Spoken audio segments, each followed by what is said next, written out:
반갑습니다. 행정자치위원회 부위원장 박유진 의원입니다. 오늘 상반기 마지막 시정질문인 자리잖아요. 굉장히 중요한 자리라는 거 모두가 알고 계실 겁니다. 오늘 오시면서 피켓 들고 계신 우리 소중한 서울시 시민분들 보셨죠? 이 양반이 또 무슨 이야기를 하려나 이런 느낌이실 텐데요. 맞습니다. 지금 이 의회 자리는 우리의 삶이 어렵다고, 우리의 삶이 매우 억울하다고 고통을 호소하는 시민들이 기대하고 우리의 의견을 대신해서 이야기할 자리가 저 의사당에서는 의미 있게 진행되겠지 기대하는 자리입니다. 그게 서울시 의회죠. 우리는 지금 동료 의원 여러분들과 저는 서울시 11대 의회를 구성하고 있는 구성원입니다.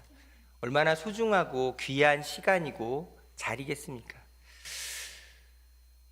모두가 이제는 전 국민이 사랑하는 서울시의 슬로건이자 방향이라 생각합니다. 가만히 저 글자 한 글자씩을 볼 때마다 좀 가슴속 어딘가가 일렁이는 느낌이 있어요. 약자와의 동행. 아마도 역사가 평가할 겁니다. 아, 정말 멋진 말이었고 깊고 융숭한 의미가 있었던 말이었다고 우리는 느끼고 있습니다. 잘하셨다고 생각합니다. 시장님께서. 문제는 약자와의 동행이라는 저 좋은 방향을 우리 사회 구성원, 우리 시민분들이, 우리 주권자가 얼마나 피부에 느끼고 있고 그걸 박수치고 있는지, 나의 이야기라고 느끼고 있는지, 이런 이야기가 좀 더 중요하겠지요. 저 약자와의 동행이란 이야기를 무려 2년 동안 많은 동료 시의원분들과 또 선출직 공직자분들, 공무원들께서 머리를 맞대고 논의하고 토론해 왔습니다. 그렇죠? 그 중에서 여러 논의할 것들이 있겠습니다만 오늘은 좀 그 중에서 주제 하나를 특화해서 집중해서 말해보고 싶습니다. 왜냐하면 우리 삶에 직결되는 문제이고 너무나 많은 우리의 이웃들이 이 시간을 기다리고 있기 때문입니다. 어떤 주제일까요? 맞습니다. 일하고 있는 사람에 대한 존중을 우리 서울시는 우리가 약자와의 동행이라고 말하고 있는 이 시간에서 좀 진지하고 속 깊게 논의하고 싶습니다. 왜 그럴까요? 그냥 쉽게 질문 드리면 이런 거죠. 누가 약자입니까? 이런 질문에 아직도 명확한 답변을 내기가 어렵습니다만 우리는 심정적으로 동의하고 있습니다. 그럼요, 강자보다 약자를 도와야죠. 그런 약자와 손을 잡고 동행해야 된다는 걸 누가 말리고 반대하고 있단 말입니까? 그런 사람 없다고 말할 수 있겠죠. 그런데 그런 약자가 누군지는 잘 모르겠습니다만 왠지 약자처럼 느끼는, 저 사람에게 먼저 손을 내밀어야 된다고 느끼는 사람들이 있다는 거죠. 여성, 노약자, 장애인, 환자, 지금 삶이 어려운 그런 분들 다 굳이 설명하지 않아도 우리가 마땅히 도와야 될 약자라고 느낍니다.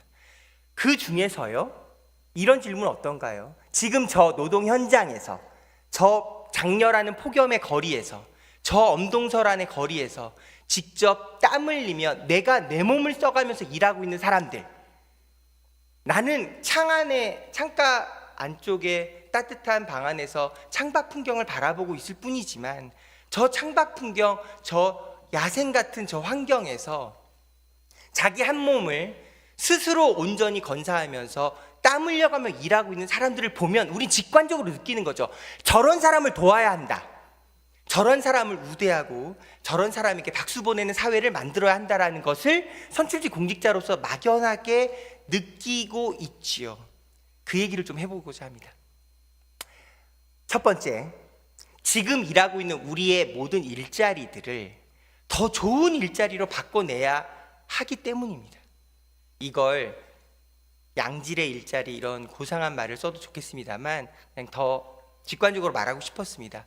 지금 일하고 있는 이 자리를요, 더 좋게, 더 잘 일할 수 있도록 만들어주는 것, 그 얘기를 좀 하고 싶습니다.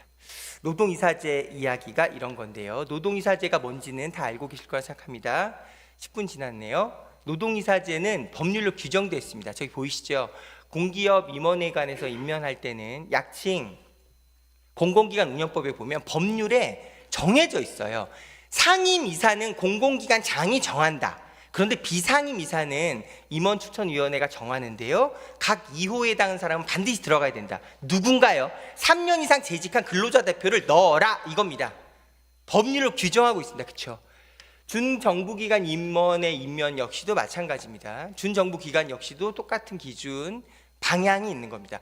근로자 대표가 경영에 참여하는 길을 열어주자 공공기관 법에서 보장하고 있습니다. 그래서요, 시행령도 이렇게 나와 있습니다. 근로자 과반수로 조직된 노동조합이 있는 경우와 없는 경우를 친절하게 나누어서 설명해 주고 있어요. 노조가 있는 직장도 있지만 그렇지 않은 직장도 있으니까요, 중요하게 생각하고 있습니다. 그래서 저렇게 위탁 집행형 준정부기관과 기금관리형 준정부기관의 자산 기준 얼마, 인원 기준 얼마 다 친절하게 얘기되어 있습니다. 한 줄로 정리해 볼까요? 그렇습니다. 500명이 중요한 기준이었습니다. 서울시는요, 당연히 조례로 대응했겠죠. 저기 보이십니다. 2016년에 서울시가 지방자치단체 중에 가장 먼저 만들었어요. 자랑스럽죠. 경영 투명성을 제고하고 노사 갈등을 해소하겠다는 목적으로 2016년에 서울시가 노동이사제에 대한 조례를 만듭니다. 대상 기관이 서울시 산하 공사 공단 출연 기관입니다. 서울시는 구성원 규모가 좀 더 작거든요. 그래서 기준을 좀 더 명확하게 했습니다. 구성원이, 종업원이, 우리 임직원들이 100명 이상이면 무조건 1명 이상씩은 두자. 300명 미만일 때는 1명이지만 300명 이상일 때는 맥스 2명까지 두자, 이렇게 규정해 놨습니다. 조례안을 좀 더 명확하게 볼게요. 저기 3조 보이시죠? 시장의 책무와 기관장의 책무를 정해놨어요. 시장님은 저 노동이사제가 올바르게 정착될 수 있도록 노력하셔야 하고, 기관장은 정당한 직무 수행에 노동자의 대표가 참여할 수 있도록 보장해야 합니다. 우리 조례안에 잘 나와 있습니다. 그래서 서울시 노동이사제는 2016년부터 시작됐으니까 지금까지 열심히 해왔죠. 객관적인 시선에서, 그래서 서울시 노동이사제가 뭘 얻었어요? 평가를 분석한 자료가 있어요. 2022년에 나왔습니다. 박사님께서 정리해 주셨죠. 3가지 특징이다. 첫 번째, 이사회 구성이 다양성이 확보됐어요. 지금까지 그냥 만장일치 이게 아니고요, 진지한 토론이 가능해졌습니다. 왜요? 노동자 대표가 참석해 있으니까요. 현장 요구가 수렴됩니다. 노동이사가 아니면 알 수 없었던 내용들이 이사회에서 논의되기 시작했던 겁니다. 노사 갈등이 1노조, 2노조, 3노조 많죠. 노동이사제가 각 노조 간의 갈등도 잘 조정해 온 상태에서 이사회에 참석한 경우가 많았기 때문에 역설적으로 노사 갈등의 조정도 빨라지고 좋아졌습니다. 노동이사제 잘했습니다. 그런데요, 그래서 무슨 이야기를 하고 싶은 건데요, 지금 볼까요? 어떤 논의들이 지금 우리 의회와 집행부에서 논의되고 있냐. 서울시 노동이사제 기준 100명이 너무 과하다. 중앙정부 500명 기준에 맞추면 안 되니까 이런 논의가 있어요. 흐름이 있거든요. 명확하게 답변 드리고 싶습니다. 저기 4,000명, 2,000명대 숫자를 크게 내온 자료를 보이시죠? 한마디로 이겁니다. 중앙에 있는 공기업과 중공공기관 규모가 다릅니다. 인원수가 다르고요, 다루는 자산 기금 운용의 폭이 훨씬 큽니다. 그러니까 기준 500명 정도를 둬도요, 평균 공기업 기준 한 4,000명 평균 임원이라고 보면 10% 비율 따져서 500명 적정한 거예요. 서울시는요, 우리의 지금 기관은 16,000명에 이르는 저 교통공사를 빼고 나면 평균 400명대입니다. 교통공사를 포함해도 1,000명대 이하입니다. 즉 매우 합당한 기준이라는 거죠. 잘 볼게요. 이 자료 4월 1일자 어렵게 요구해서 받은 귀한 자료입니다. 지금 놀랍게도요, 저 자료가 뭘 시사하고 있냐면, 지금 언론에 보도된 내용은 서울시 노동이사제 적용 기준을 중앙정부처럼 500명대로 맞추자, 최소 300명대 정도로 맞춰야 된다라고 하면 지금 현재 노동이사 숫자가 34명에서 17명으로 줄어들게 된다라고 보도가 나가 있어요. 오늘 주목해 주십시오. 지금 현재 2024년 4월 1일 기준 현재 서울시 노동이사제가 17명입니다. 기준 적용을 낮추고 자시고 할 게 없어요. 노동이사제를 거의 방치하고 있습니다. 저기 맨 아래줄에 TBS 미디어 재단 보이시죠? TBS 미디어 재단은 노동이사제 2명을 선출했는데요, 집행부가 임명을 안 해요. 그래서 제로입니다. 그런 숫자가 17명입니다. 시장님을 모시겠습니다.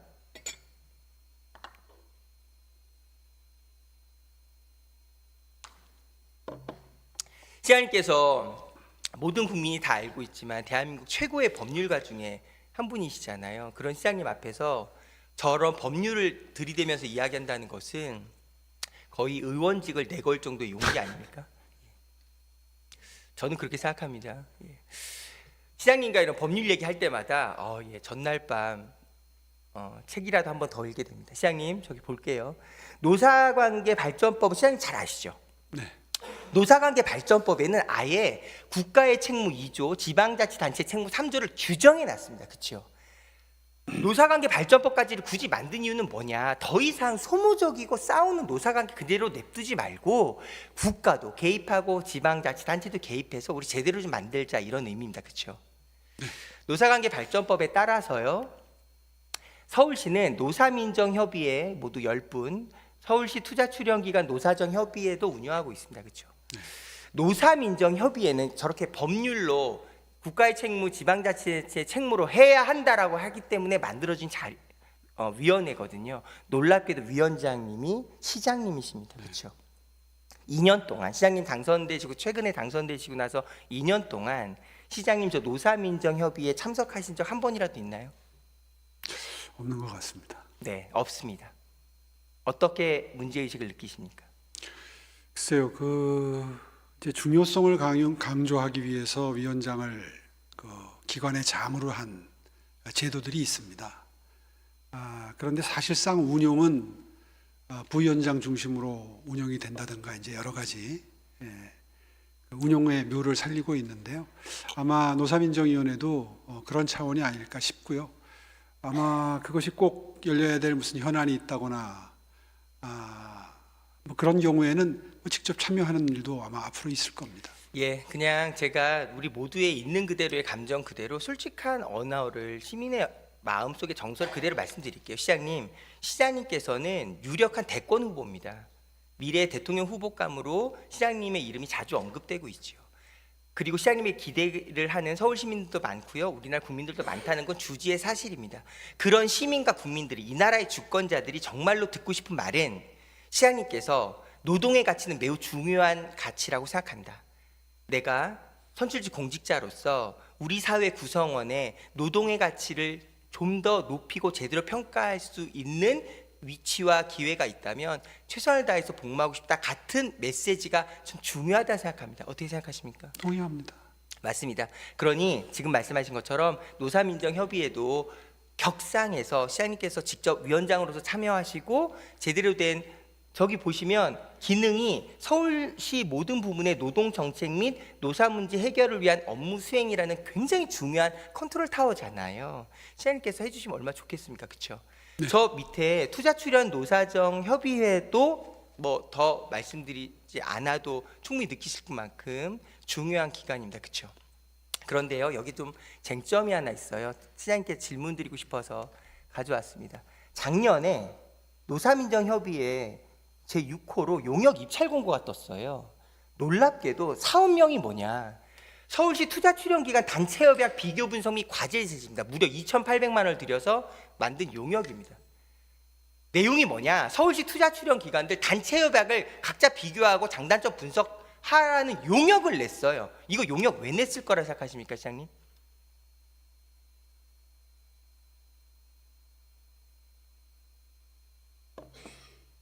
예, 시장님, 그냥 제가 대신 말씀드릴게요.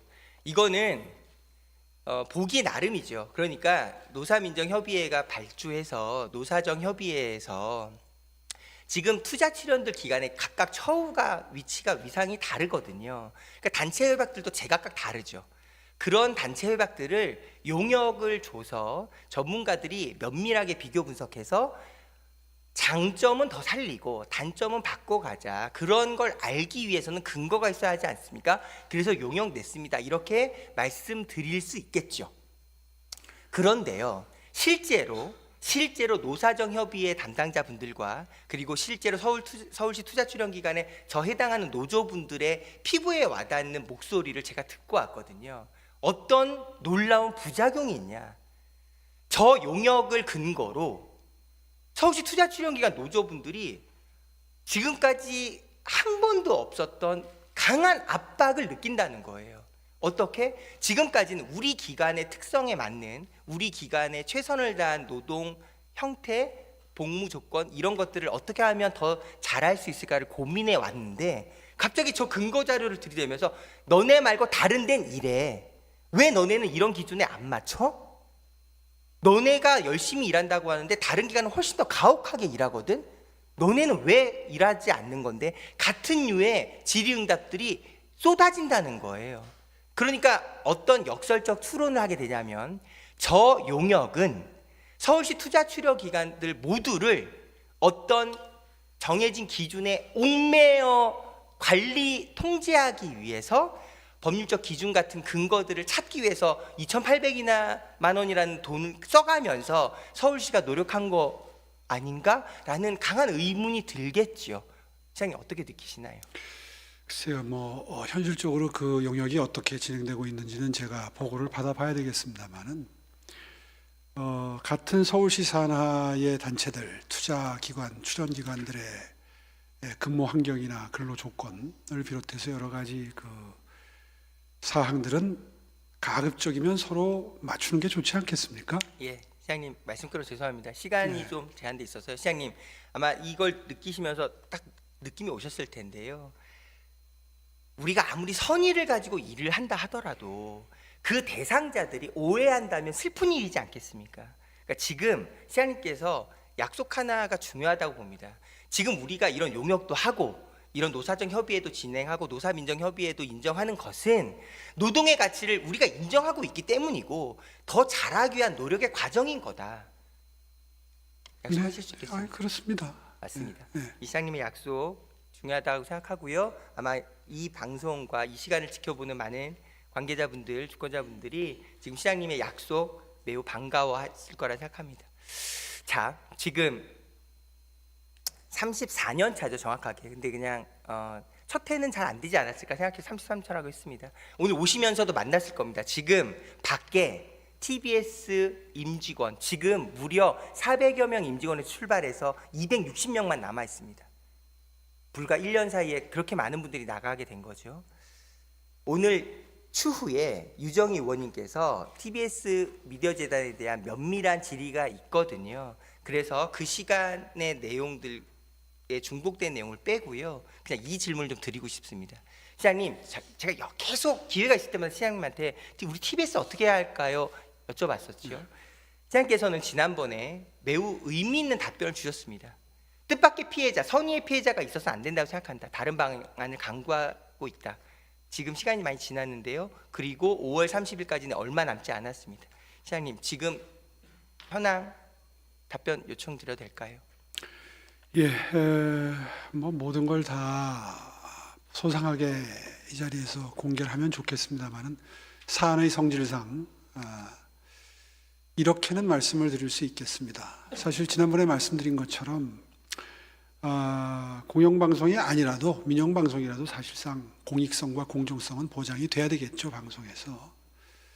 그런데 불행히도 그동안에 이 TBS는 그런 점에서 별로 썩 좋은 평가를 받지 못했습니다. 그래서 모든 일이 시작이 됐는데, 그래서 시의회에서 의견을 모아주신 것이 지원을 일정 기간이 되면 이제 폐지하겠다, 이런 입장이 정리가 됐고요. 저로서는 그 중에서 선의의 피해자가 조금이라도 한 명이라도 더 줄어들기를 바라는 마음이고, 그리고 그런 그 실효성 있는 방안이 마련될 때까지는 가급적이면 지원이 좀 계속됐으면 좋겠다는 입장을 시의회에 여러 차례 통보한 바가 있습니다. 또 협조 요청을 한 바도 있고요. 근데 불행히도 지금 시의회의 입장은 제 입장과 좀 많이 다릅니다. 그런 상황에서 제가 도와드릴 수 있는 것은 작년 연말로 기억이 되는데 TBS가 민영화를 결정을 하고 지금 삼정 KPMG인가 그 투자자를 발굴하고 아마 원매자를 물색하는 그런 그 도움을 줄 수 있는 기관을 선정을 한 것 같아요. 그러한 TBS의 움직임과 궤를 맞추어서 저도 거기에 도움을 줄 수 있으면 좋겠다 하는 입장에서 저 나름대로 노력을 기울이고 있다. 이 정도까지는 말씀을 드릴 수 있을 것 같습니다. 예, 두 줄로 정리하겠습니다. 시장님의 생각은 지금의 국민의힘 다수인 서울시 의회 생각과 다르다. 1번이었고요. 네. 2번 지금 용역 결과도 기다리면서 도울 방법을 찾고 있다 말씀드렸습니다. 더 자세한 답변은 유정희 의원님 질의 시간에 논의하실 거라고 생각이 들어서요. 이 정도 마칠 텐데요. 이 말씀만 드리고 싶습니다. 시장님, 지금 이번 4월 10일 총선의 결과가 많은 분들이 놀라워하고 또 의미 있게 생각을 하지요. 총선 얘기를 하는 이유는 이런 겁니다. 지금까지 우리가 TBS 문제를 이야기할 때 많은 분들이 이런 이야기를 하셨었어요. 지방선거 다수당이 교체되고, 즉 국민의힘 다수당이 되고 이런 결과를 만든 것은 시민의 의사가 반영된 거다. 우리는 시민의 대리인으로서, 그러니까 TBS 방송국 문 닫게 하는 건 시민의 뜻이다. 이렇게 말씀하는 설명들이 많았거든요. 그럼 지금 선거의 결과가 뒤바뀌면 다시 원복해야 합니까? 그것도 말이 안 되겠죠. 이런 겁니다. 시장님께 꼭 말씀드리고 싶은 건, 정치는 정치고 방송은 방송입니다. 서로의 고유의 권한과 역할이 있는 거죠. TBS 미디어 방송국을 문 닫게 하는 거는요, 심하게 하면 이런 거예요. 지금 이번 총선의 결과는 국민의 입틀막을 한 정권에 대한 국민의 저항이었죠. 우리가 34년 된 시민참여형 지역공영방송이라는 이 소중한 TBS 방송국을 나와 생각이 좀 다른 방송국 프로그램 몇몇이 있었다고 해서 방송국 자체를 문 닫게 하는 것은 훗날 역사가 이렇게 말할 수 있어요. 방틀막과 뭐가 다릅니까? 그런 결과를 만들어서는 모두가 불행하다는 거 우리 모두가 잘 알고 있다 생각합니다. 네. 10년차 숙련자 노동자 얘기를 드리고 싶습니다. 지난번부터 계속 말씀드렸던 우리 콜센터 노동자분들인데요. 이 말 하나만 드리고 싶습니다. 지금 그 고도의 전문 지식이 유효하고 있거든요. 신용보증재단이든 SH공사든 교통공사든 그 긴박하고 그 전체 시스템을 다 알고 있어야 민원 처리 수준으로 연결될 수 있는 상담의 질이 높은 상담이 이루어지고 있습니다. 그 고도의 전문성이 요구되고 있는 콜센터 노동자가 10년간 그 일을 열심히 해서 받는 월급이 얼마냐? 210만 원대예요. 아니, 이 문제를 약자와의 동행, 일하고 있는 사람에 대한 존중이라는 아까의 서두를 생각해 본다면 이 문제 너무 심각한 거 아닙니까, 시장님? 여기서 시장님한테 그래서 확답해 주십시오 이렇게 윽박지르고 싶지 않습니다. 시장님께서도 충분히 고민하고 있다는 거 여러 경로를 통해서 듣고 있습니다. 지금 이렇게 말씀드린 이유는 이 시민 대의가 함께 토론하는 의회라는 이 소중한 공간, 이 전당에서 이 논의가 얼마나 중요한 건지 공론하고 싶은 겁니다. 적어도 10년차 숙련 노동자가 한 달 월급을 210만 원대로 최저임금과 거의 진배 없는 수준의 노동 임금을 받고 있는 걸, 그게 무슨 문제입니까? 그 직구는 당연히 그런 거죠 라는 식의 입장과 반응을 보이고 있다면 이건 우리가 역사의 죄를 짓고 있는 겁니다. 두 번째, 올바른 선택과 집중이 중요하다고 생각합니다. 첫 번째는 지금 우리가 하고 있는 일자리를 더 좋은 일자리를 만들기 위한 우리의 노력이 중요하다는 말씀이었습니다. 그래서 노동이사제도 중요하고 TBS 방송도 중요하고 콜센터 노동자의 삶의 질도 중요하다는 말씀이었습니다. 두 번째, 올바른 선택과 집중은 어떤 의미일까요? 이런 겁니다. 똑같은 자원이 한정되어 있잖아요. 그때 우선순위를 적용해서 좀 더 급하고 중요한 일에 먼저 자원을 투입해야 되지 않겠습니까? 시장님, 저 프리랜서 자료가 저마다 다른데, 왜냐하면 놀랍게도 그리고 안타깝게도 정확한 자료가 없기 때문입니다. 우리가 통상 프리랜서라고 부르는 분들이 있습니다. 말하자면 지금 현재 가장 정확하다고 말할 수 있는 근접한 개념은 종합소득세 3.3%를 떼는 분들 정도입니다. 정해진 위치와 기간이 없으니까요. 잠깐 일하고 마냥 기다리는 시간들이 자주 있는 거죠. 놀랍게도요, 대한민국 전체 국민의 가장 최근 자료 700만 명이 넘는 분들이 프리랜서라고 불릴 만한 위치에 있다. 이분들이 냈던 세금이 얼마냐? 약 1조입니다. 소득세로. 서울시 지방세로 얼마를 내냐? 약 1,000억 원입니다. 이런 걸 제가 약이라고 말씀드린 이유는 조사할 때마다 수치가 좀 달라지기 때문이죠. 오늘 사장님을 뵙고 말씀드리고 싶은 건 이런 겁니다. 우리가 적어도 1,000만 주권자를 함께 행정으로 모시고 있는 서울시라면 지금 서울시만 프리랜서 분들이 100만 명을 훌쩍 넘는다고 추정되고 있거든요. 근데 안타깝게도 서울시에 프리랜서 전담 부서가 있습니까? 저의 이런 문제를 어느 분에게 상담하면 됩니까? 라고 말할 때 궁색합니다. 이게 굉장히 다수의 많은 분들이 어려운 처지에 있음에도 불구하고 우리의 노동 부문 그리고 경제 부문의 직책 직위상 프리랜서 전담자가 누굽니까? 이렇게 말하기 쉽지 않거든요. 어떻게 생각하십니까, 시장님? 글쎄요, 그걸 뭐 전담 기구가 있느냐, 전담 인력이 있느냐 이렇게 물어보면 아마 있다라고 말씀드리기 어렵겠지만 분명히 노동공정정책 부서에서 노동정책과가 있고요. 예. 거기에 노동지원팀이라는 게 있어서 거기서 맞습니다. 특고 노동자나 프리랜서나 뭐 플랫폼 노동자나 이런 그 비정형 근로자들을 모두 다루고 있거든요. 네. 뭐 그런 의미에서 그 일을 하는 뭐 부서나 공무원이 없다 이렇게 말하기는 어렵고요. 다만 지금 의원님 말씀하신 것처럼 저희는 프리랜서 근로자의 그 인원수를 아직은 한 7, 80만 정도 될 거다 이렇게 보고 있는데 물론 뭐 통계에 따라 다를 수 있겠지만 상당히 급증하고 있는 건 사실이고요. 2년 전 통계에 비해서 지금 벌써 한 20만 이상 늘어났으니까요. 그런 의미에서 보면 뭐 별도의 조직이나 인력을 마련하는 것도 이제는 적절한 시점이 아닌가 그런 인식은 함께 하겠습니다. 예, 시장님, 제가 시간상 이렇게 강조해서 말씀드리고 싶습니다. 네. 지금 우리가 전담 부서라고 말하기는 좀 어려워도 담당팀이 있다 이렇게 답변해 주셨는데요. 문제는 그걸 받아들이고 있는 사람들이 어떻게 느끼고 있냐겠죠. 지금 프리랜서에서 일하고 있는 어려움을 겪고 있는 분들은 서울시에 누굴 만나서 어떤 논의를 했습니까? 라고 말하면 안타깝게도 없다고 말하고 있습니다.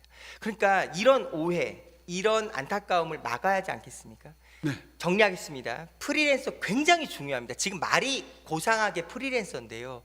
지금 우리 갑을병정으로 내려가고 있는 하청과 재하청의 이런 노동 환경에서 가장 억울한 일을 많이 당함에도 불구하고 어디에도 호소할 데 없는, 즉 유진아, 홈페이지 제작 디자인 네가 좀 몇 페이지만 해줄래? 10페이지 120만 원 줄게.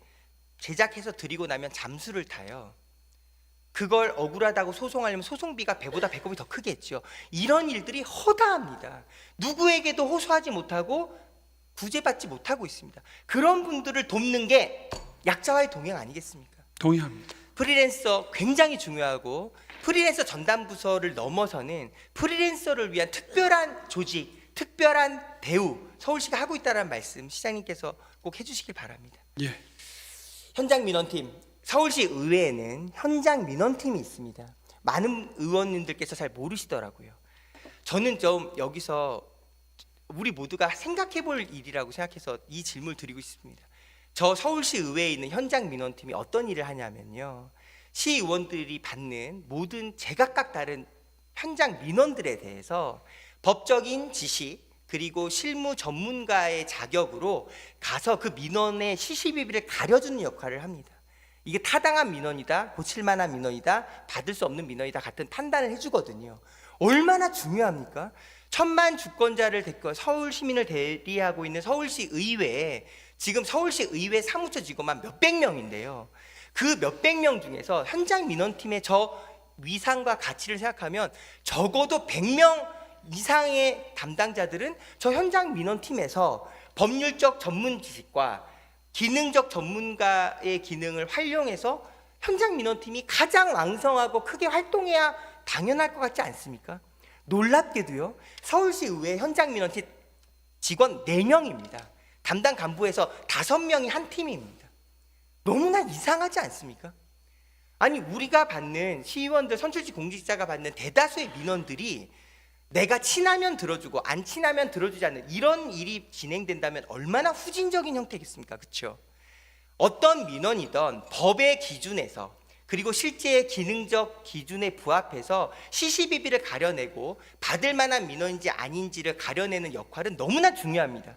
즉 현장 민원팀에 대해서 우리 서울시 의회 사무처 그리고 서울시 집행부가 투입할 수 있는 자원이 있다면 가장 많이 가장 먼저 적극적으로 투입해야죠. 근데 우리는 그냥 현장 민원팀 달랑 4명 생색만 내고 있습니다. 너무나 안타까워서 말씀드렸습니다. 시장님께서 어떤 답변을 하실지 알고 있습니다만 제한된 시간상 넘어가겠습니다. 시장님, 현장 민원팀의 위상과 중요성 충분히 아실 거라 생각합니다. 네. 중요하고 급한 일에 먼저 자원을 투입해야 된다는 거 부탁드립니다. 같은 맥락으로 서울시 세무조사팀이 있습니다. 의원님들도 아시겠습니다만 서울시 세무조사팀은 정말로 악조건입니다. 왜요? 우리가 지방세 체납 같은 거 많거든요. 우리 38팀도 있습니다만 아니 세금을 제대로 걷는 것은 조세 정의에도 부합하죠. 근데 이 세무조사팀이 열심히 일해서 세금을 걷잖아요. 각 법인들은 이미 전담 소송 담당자 대리인들이 준비되어 있습니다. 서울시가 웬만큼 조사해서 세무조사 명령을 내리면 즉각 대응해서 반발합니다. 이거 너무 과다하다. 그런데 더 놀라운 건 뭐냐? 세무조사 일을 직접 담당했던 공무원분들이 그 법적 소송도 먼저 1차 의견 검토서를 써야 해요. 그럼 어떤 일이 벌어지겠습니까? 그거 한다고 상이 나오나요? 임금이 오르나요? 포상이 있을까요? 아니요, 그런 거 미미하거든요. 그러니까 그냥 간단하게 얘기하면 조사 안 하면 소송도 없습니다. 전체 팀원이 그렇게 굴러갈 수밖에 없지 않겠습니까? 그러니까 적어도 우리가 자원을 제대로 써야 한다고 치면 세무조사를 열심히 해서 따라서 소송도 올라갔다면 서울시의 자원 그런 데 먼저 투입해야 하지 않겠습니까? 정당한 조세 정의를 위해서 실천하는 세무조사 팀들은 이른바 우리 공무원들 언어로 한직으로 배치돼서 승진의 기회도 잘 안 보이고 이런 열악한 상황에서 누가 열심히 세무조사를 합니까? 시장님께서 충분히 느끼셨을 거라 생각합니다. 대피소, 지금 우리 모두가 다 여기 계시는 저희 동료 시의원들 그리고 선출직 공직자 시장님께서도 시장님 지금 재난이 터졌을 때 전쟁이 터졌을 때 어느 대피소로 가야 된다 알고 계신 분도 있겠습니다만 질문은 이겁니다. 그걸 우리 하루에도 많을 때는 10개 이상 긴급 재난 안전 알람이 오고 공지가 오잖아요. 그렇게 수많은 알람과 공지들이 오는데요. 놀랍게도 단 한 번도 공식적으로 박유진님 귀하의 주소는 어디시고 직장은 어디시므로 집에서 가까운 대피소는 어디이고 직장에서 가까운 대피소는 어디입니다라는 공식 통보 한 번이 없었습니다. 좀 이상하지 않습니까, 시장님? 그런 거 한 번만 공식 통보를 해놔도 우리 다 기억하지요. 캡처도 하고 저장도 합니다. 가족들에게 알리겠죠. 우리 재난 터지면 여기 대피소로 가야 한대. 우리 회사에서 재난이 터지면 저리로 가면 된다는 거야. 한 번만 제대로 정리하면 우리 모두가 알 수 있습니다. 근데 그런 한 번의 행정, 한 번의 선투입 노력을 안 하고 그저 하루에도 10개 이상의 위험하다, 경고한다, 어디 가라라는 재난 문자만 쏟아지고 있는 현실은 뭔가 바뀌어야 하지 않겠습니까? 시장님께서 각별히 유념하셨을 거라 생각합니다. 자, 세 번째 얘기 중요합니다. 5분 남았는데요. 제가 이렇게 노동의 가치를 설명드리고 있었습니다. 첫 번째, 지금 우리가 하고 있는 모든 일자리를 더 좋은 일자리를 만드는 데 노력하자. 두 번째, 우리가 갖고 있는 자원은 한정되어 있으니 더 중요하고 의미 있고 급한 일부터 제대로 투자하자. 세 번째, 희생과 헌신을 하고 있는 현장에서 가장 열심히 일하고 있는 공무원들이 있습니다. 시민분들과 주권자들이 있는 거죠. 그런 분들에 대해서는 우리가 마땅히 존경하고 존중하고 우대해야 하지 않겠습니까? 예를 들어 볼게요. 서울시 한강경찰대 이번에 시장님도 그리고 저도 가서 커팅을 했는데요. 배 샀다고 해서 가서 행사를 있었잖아요. 우리가 행정자치위원회에서 감사를 하면서 논의를 하는데 이렇게 얘기를 하는 거예요. 한강경찰대 중요하다. 배가 전부가 다 전체 갖고 있는 보유한 배가 내구연한을 훨씬 2배 이상 넘겼거든요. 투자해서 새로운 배로 사야 되지 않겠습니까? 맞습니다. 그래서 소형석 배 2척을 준비했습니다. 그게 답변이었습니다. 소형석은 3인 탑승인데요. 놀랍게도 현실은 어떤 거냐?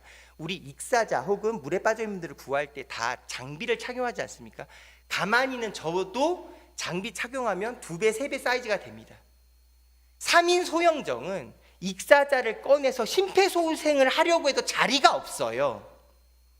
그런 배는 정말이지 1대1 출동이나 필요한 그런 장비입니다.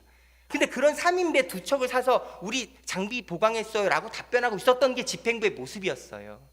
그래서 저희가 아니 할 거면 하고 안 할 거면 안 할 거지, 사서 3인 탑승조차 불가능한, 심폐소생술조차가 불가능한 배를 구매했다라고 생색내야 되는 게 우리가 할 일이겠습니까? 그래서 18억을 증액해서 중형배 2대로 바꿔낸 거거든요. 희생과 헌신하고 있는 한강경찰대에게 생색내는 소형배 2대를 사놓고 심폐소생술도 불가능한 배 2대를 사놓고 지원했으니 잘했죠 이렇게 말하고 있는 거라고 느꼈다면 한강경찰대 얼마나 가슴이 찢어졌겠습니까? 소방관분들, 서울시 소방관분들은 21주기라는 황당한 근무 형태로 있었습니다. 일주일 정상 밤에 자고요, 2주를 밤새는 근무제도였거든요. 지금 새로 오신 재난본부장님께서 열심히 동의해 주셔서 지금 3조 1교대로, 즉 24시간 풀로 근무하고 다음 날 이틀을 준비해서 쉴 수 있는 3조 1교대로 거의 100% 가까이 적용되고 있습니다. 그런 게 시장님과 재난본부장님 그리고 가장 희생하고 있는 소방관들에 대한 우리의 정당한 대우이고 보상이었다고 생각합니다. 그런데요, 서울시 소방관 분들이 가족수당이라는 걸 신청하게 돼 있어요. 월 2만 원입니다. 서울시 작년에 감사위원회에서 어떤 일이 있었냐, 이분이 혈액암 4기였는데요, 말기. 가족수당 2만 원을 받으려면 통신조회, 카드 사용 내역서, 혼인증명서 같은 자료들을 내라고 3번 이상 공식 자료 요구를 했습니다. 너무 억울해서 유서를 남기고 자살하셨습니다. 왜 그럴까요? 이분 대통령 표창까지 받았던 우수한 소방관이었습니다. 가족수당 2만 원을 받아야 되는 걸 정확하게 감사해야 되는 것은 감사위원회에서 마땅히 해야 할 일입니다. 그런데요, 감사위원회는 검찰이 아닙니다. 부모님을 요양병원으로 보내서 요양병원에서 모시고 있는 부모님인데 부모님 모시고 있는 걸 증명하라고 해서 통신사용 기록서, 카드 사용 내역서, 혼인증명서 같은 자료를 내야 된다라고 닥달하고 있는 그 감사위원회 갑질 감사가 소중한 소방관의 자기 인생을 송두리째 부정당하고 있는 수치심으로 자살하게 만들었어요. 그러면 명백히 서울시 감사위원회 명의로서 혹은 시장님의 명의로서든 서울시 집행부의 명의로서 그런 안타까운 희생에 대한 공식적 유감 표명이 있어야 하지 않겠습니까? 한 번도 없었습니다. 그걸 일했던 당사자는 영전 승진하셨고 지금 그 일은 새로 오신 감사위원회 위원장님께서 이런 일이 없도록 하겠다, 반드시 주의하겠다 반성하고 있습니다. 뭔가 너무 이상하지 않습니까? 그냥 어떻게 느끼십니까? 예, 참 그런 일이 극단적인 선택이 없었으면 정말 더 좋았겠지만 하여튼 또 감사위원회는 감사위원회대로 해야 될 일이 있지 않겠습니까? 시장님 죄송합니다. 말씀 끊어서 1분 30초 남아서 이 말씀 드리려고요. 네. 감사위원회 문제 그럴 수 있다고 칩니다. 진짜 문제는 이런 겁니다. 그런 억울한 일, 그런 공무원분들의 억울한 일을 조사해야 되는 분이 인권 담당관입니다. 인권 담당관은 시장님 오신 이후로 조직 전체가 많이 축소되었습니다. 놀라운 건 무엇이냐? 당연한 독립기구로서 마땅히 존재해야 될 인권 담당관은 지금 감사위원회 산하 조직으로 들어가 있습니다. 말이 됩니까? 그런 걸 조사해야 될 인권 담당관이 감사위원회 소속으로 되어 있어요. 그리고 당연히 제대로 된 감사, 인권으로서의 감사가 이루어질 리가 만무하죠. 그런 게 문제가 없다는 게 집행부의 자세입니다. 말이 됩니까, 시장님?